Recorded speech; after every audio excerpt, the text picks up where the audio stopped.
बिहार पंचायत चुनाव को लेकर एक बड़ी खबर, यानी कि बिहार पंचायत चुनाव 2021 कराने को लेकर अब उल्टी गिनती शुरू हो गई है।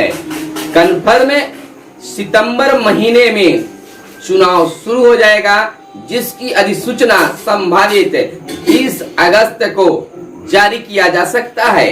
यानी कि 10 चरणों में चुनाव कराने की प्रक्रिया अब तेज हो गई है और पत्र जो है प्रस्तावित पत्र राज्य निर्वाचन आयोग के द्वारा पंचायती राज विभाग को भेज दिया गया है और मंत्रिमंडल मंजूरी के बाद उसे अधिसूचना के रूप में जारी कर दिया जाएगा। नमस्कार, मैं सुनील बॉबी और आप इस समय देख रहे हैं अपना चैनल मगध संवाद। आप अपना प्यार आशीर्वाद बनाए रखें, चैनल को और बड़ा बनाएं। हमेशा आपके लिए आवाज उठाते रहे, हर जानकारी ज्ञानवर्धक बातों को आपके बीच लेकर आता रहा। चुनाव से संबंधित कोई ऐसी पहलू नहीं है जो आपके चैनल पर बताया नहीं गया है। प्रतिदिन आपके लिए हम चुनाव संबंधी खबरों को लेकर आते हैं, चाहे वह चुनाव संबंधित बड़ी खबर हो, छोटी खबर हो या आपके नॉलेजेबल चीज, तमाम चीजों को हम वीडियो के रूप में आपको प्रतिदिन लेकर आते हैं और आपका भी लगातार प्यार आशीर्वाद मिलता आ रहा है। तो निश्चित तौर पर आप हमसे जुड़े रहेंगे और जुड़े रहने का लाभ भी निश्चित तौर पर आपको मिलेगा। चलिए कई पहलुओं पर हम आज चर्चा कर लेते हैं। सबसे पहली बात बता दूं कि बिहार पंचायत चुनाव 2021 को लेकर संभावित है कि 20 अगस्त को इसकी अधिसूचना जारी कर दी जाए। सूत्रों के मुताबिक यह मानना है कि 20 अगस्त को इसकी अधिसूचना जारी हो जाएगी, क्योंकि पत्र राज्य निर्वाचन आयोग के द्वारा पंचायती राज विभाग में भेज दिया गया है और वहां से मंत्रिमंडल में उसे पारित कर अधिसूचना के लिए आगे बढ़ाया जाए। यानी कि 20 अगस्त को अधिसूचना जारी हो सकती है। पंचायती राज मंत्री सम्राट चौधरी का भी बड़ा बयान आया है। उन्होंने कहा है कि पंचायत चुनाव को लेकर सरकार की ओर से सभी तैयारियों को पूरी कर ली गई है। हर तैयारी को देखा गया है और निश्चित तौर पर सरकार भी चुनाव कराने के लिए, पंचायत चुनाव कराने के लिए बिल्कुल तैयार है। अब केवल अधिसूचना जारी राज्य निर्वाचन आयोग के द्वारा हो जाए, तिथियों का तय हो जाए, तिथि तय हो जाए तो निश्चित तौर पर। लेकिन एक बड़ी खबर निकलकर यह भी सामने आ रही है कि कई जिलों में तिथियों का हेरफेर का भी संभावना है, क्योंकि जो पहली चिट्ठी के मुताबिक पहला प्रस्ताव राज्य निर्वाचन आयोग के पास से जिलों से भेजा गया था, तो रिवाइंडर दूसरा उसमें कुछ चेंजिंग करके भी कई जिलों से भेजा गया है। जिसमें जैसे मान लीजिए औरंगाबाद जिले की बात मैं कर लूं तो औरंगाबाद जिले में भी जो पहले पत्र में तिथियों का निर्धारण करके भेजा गया था, तो उसके अनुसार दूसरी तिथि में जिसमें चरण और तिथि अलग अलग थे, कराने का तिथि कर सकते हैं। मैंने तिथि क्या कही, मैंने चरण, कि किस चरण में किस प्रखंड में चुनाव होगा, इसमें कुछ आगे पीछे किया गया है। तो विभिन्न जिलों से ऐसी खबर आ रही है कि यह बाढ़ वगैरह को देखते हुए कुछ उसमें फेरबदल किए गए हैं और जो जिला से प्रस्ताव भेजा गया है संभवतः वही रहने की भी बात है चरण के अनुसार। खाली तिथियों का कि कौन चरण किस तिथि में होगा, इसकी मात्र घोषणा करना है और इसकी घोषणा करते ही कार्य शुरू हो जाएगा। जैसा कि आप जानते हैं कि कर्मियों का प्रशिक्षण कार्य भी प्रारंभ है, लिया जा रहा है, यानी कर्मचारियों को बिल्कुल तैयार किया जा रहा है। इस बार कर्मचारी के साथ मतदाता भी जो है वह एक नया अनुभव के साथ मतदान करेंगे और कराएंगे। एक बड़ी अनुभव होगी। आपको बता दें कि यह अगर जो अब तक हमारी कोई वीडियो न देखे होंगे या जानकारी नहीं रखे होंगे, चाहे वह प्रत्याशी के रूप में आगे आ रहे हैं या मतदाता हैं, उनके लिए हम बता दें कि इस बार पंचायत चुनाव 10 चरणों में होगा और पहला अनुभव कि एक साथ आपको 4 ईवीएम से मतदान करना होगा और 2 बैलेट पेपर से भी मतदान करना होगा। यानी कि 6 चीजों पर पहले भी आप मतदान करते थे, लेकिन यहाँ 2 कंडीशन, ईवीएम और बैलेट पेपर का भी अनुभव आपको एक साथ एक दिन एक समय मिलेगा। यह बहुत बड़ी चीज है। 6 पदों पर चुनाव होना है।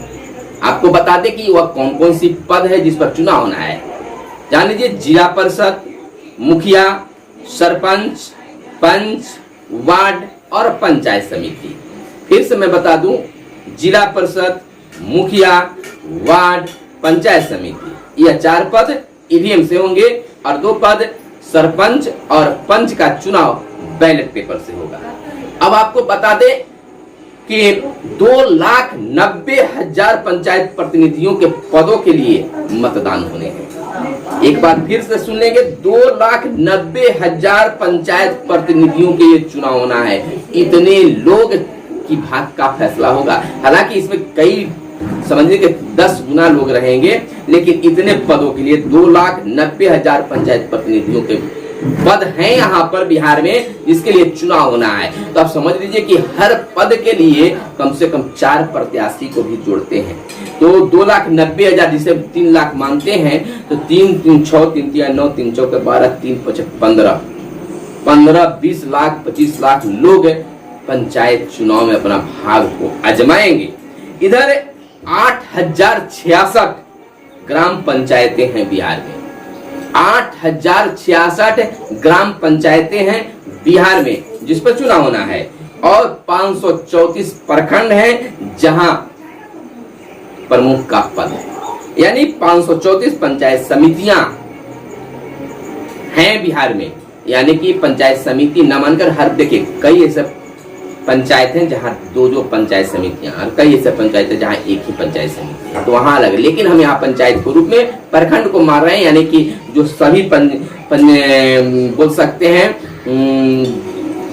पंचायत समिति सदस्य जो हैं सभी मिलकर एक पंचायत समिति का निर्माण करते हैं, बीडीसी को निर्माण करते हैं। तो एक तो 534 प्रखंड में 534 पंचायत समितियां हैं, बीडीसी हैं। यानी 38 जिला परिषद, 38 जिला हैं तो सभी एक एक जिला परिषद वहां है। तो इतने पदों के लिए यहाँ चुनाव हो रहे हैं, और निश्चित तौर पर यह एक नया अनुभव होगा, नया होगा। और इसमें कई जो अभी सुधार और बाकी है, सुधार भी हो रहे हैं। मतदाताओं के स्वास्थ्य का भी ख्याल रखा जा रहा है। तमाम कोरोना के प्रोटोकॉल को इस पर नजर रखा जाएगा और विशेष तौर पर निगरानी की जाएगी। यानी कि मास्क लगाकर जाना जरूरी होगा, वहां सैनिटाइजर की व्यवस्था होगी, आपको ग्लव्स मिलेंगे, तमाम चीजों को। जो कोरोना से अगर कोई पीड़ित रहेंगे तो उन्हें मतदान के अंतिम समय में 1 घंटा पहले उन्हें मतदान करने का मौका मिलेगा, जिसमें मतदान कर्मी जो हैं, पीठासीन पदाधिकारी जो हैं, उनको पर्चा देंगे और अंत में वो जाकर अपना मतदान करेंगे।